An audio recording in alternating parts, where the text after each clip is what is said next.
I'm highly unimpressed. It will be a devastating outcome for students. It already is very difficult for students to pay off their HECS debt, for instance. It takes almost a decade to pay off that debt. And if we see significant fee increases like the ones we're predicting we'll see, that's only going to make it harder to pay off those debts.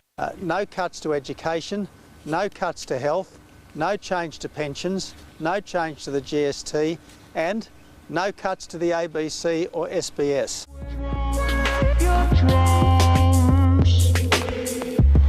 You can't say that I'm going nowhere. I gathered that a lot of people weren't happy. I think they did a lot of slashing of things. I know health and universities as well, which sort of disappointed me. So yeah, I know that a lot of people were disappointed. Increase of $6 billion on stopping the boats, which already costs $3 billion, despite the fact that it would cost $1 billion to just let everybody in. It's just another thing that's on my mind now, and it's just a lot. You know, I got to think about everything I do. Yeah, got to make my own budget now too. I've heard that it's been pretty painful towards uni students, pensioners and middle-aged couples. I was watching on Sunrise this morning though that short-term pain leads to long-term gain. So I guess if we're going to have cuts and stuff at the moment, it's going to lead to the economy being better in the future, then I guess it's necessary. What concerns me more than anything, is the cuts to the dole payment for under 25s. Not that that'll ever affect me in life, but I feel like it's a bit of a rough trot for people to be forced to work, and the manner in which there's a 6 months waiting period prior to them receiving it. I'm also really unimpressed with all the cuts to climate change and all the removal of the climate change. Well, prices will probably go up, so it's not really good for us. Yeah. It's early stages, so he said there was some stuff that wasn't entirely clear yet, but reasonably alarming. I read though that I think like $1 out of every $5 is going to HECS. So yeah, I think, and I read that I have to pay my HECS earlier, my debt, so I'll make do, I think. But it's really annoying though. You know, I think things are going well, and there's so many other industries they could go at.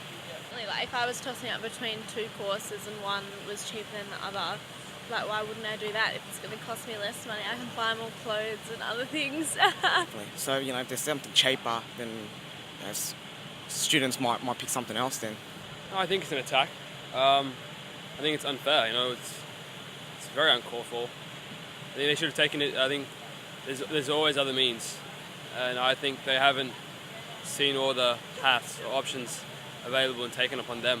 Considering the fact that people have different family backgrounds, not everyone can afford a university. They just massively raised up the actual price of it all. I mean, if unis are going to increase their fees, then obviously, a lot of people will miss out due to a lot of people are really struggling to go to uni, obviously, because they don't have the required funds. So if it's an increase, then there'll be a decrease in the number of people going to uni. If something's more cheaper and maybe they're not as interested in it, but that's all they can afford, then yeah, they'll probably choose the cheaper option, which is wrong, because they should choose something that they want to do and study in. Yeah. It will become increasingly elitist, and the gap in the community, in society, is only going to get wider in general. I don't necessarily entirely agree with that, though I agree that there is the potential for that, and that certainly the world is going that way. The divide is increasing, and I guess there's no reason to see why a kind of a further increment of privatisation would reduce that. However, in and of itself, allowing universities to set their own prices arguably will mean that certain universities will go for a more elitist approach and use that extra funding to provide unbelievable resources. So certainly that will increase the divide. But presumably there will be universities that also operate on lower fees and aim to get those students. But yes, they will presumably be offering a lower Okay, so I guess I take it back. It will increase the rich poor divide. It'll be a lower quality product. User pays. If you've got money, that dictates what you get. I mean, we have no money anyway, so like it's just going to make it even more impossible to get jobs after. That it'll make university education more expensive and less accessible, especially to the bottom end of the socio-economic spectrum. I think it could potentially stop some people going to uni. I know that the government's help now with university fees does really assist a lot of people, and so if that's slashed, I think some people could really consider not going, like maybe not doing a postgrad or something that they might have wanted to do. I mean, how can you survive off basically nothing for 6 months?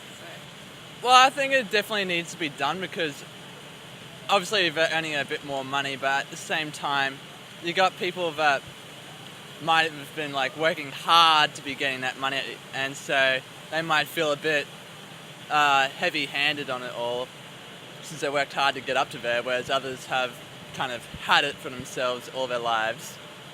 I think that's sort of unfair, to be honest. I think people shouldn't be punished in a way for earning more money. I think they've worked hard to get that money and so forth. But then again, I guess there's people living like below the poverty line that need money as well. So where else are you going to get it from? I don't like the idea of Centrelink, and like I would try my best not to go on it. Like, but I know people who are on it or trying to apply for it, and it's just terrible. Like, they spend so much time trying to get benefits, and then either they're on hold for like a day, and then they get hung up on, and it's just hard. Like, people can't find jobs. It's not just going to the GP; it's getting a prescription and then paying like $20 for antibiotics and stuff. Like, it all adds up. So I would definitely be avoiding the GP at $7 per visit.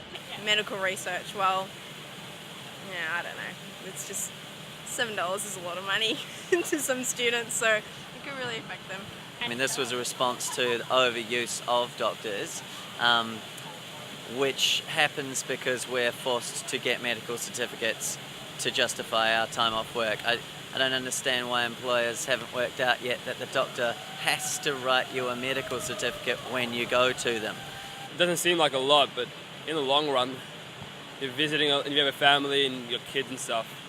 That's ridiculous. Like 7 by 10, because you only get 10 visits, it's $70, Could have spent on food or something, so. I'd probably just put myself in debt to go to the doctor. The $20 million they put towards medical research is awesome, because it's about time we put some money to medical research.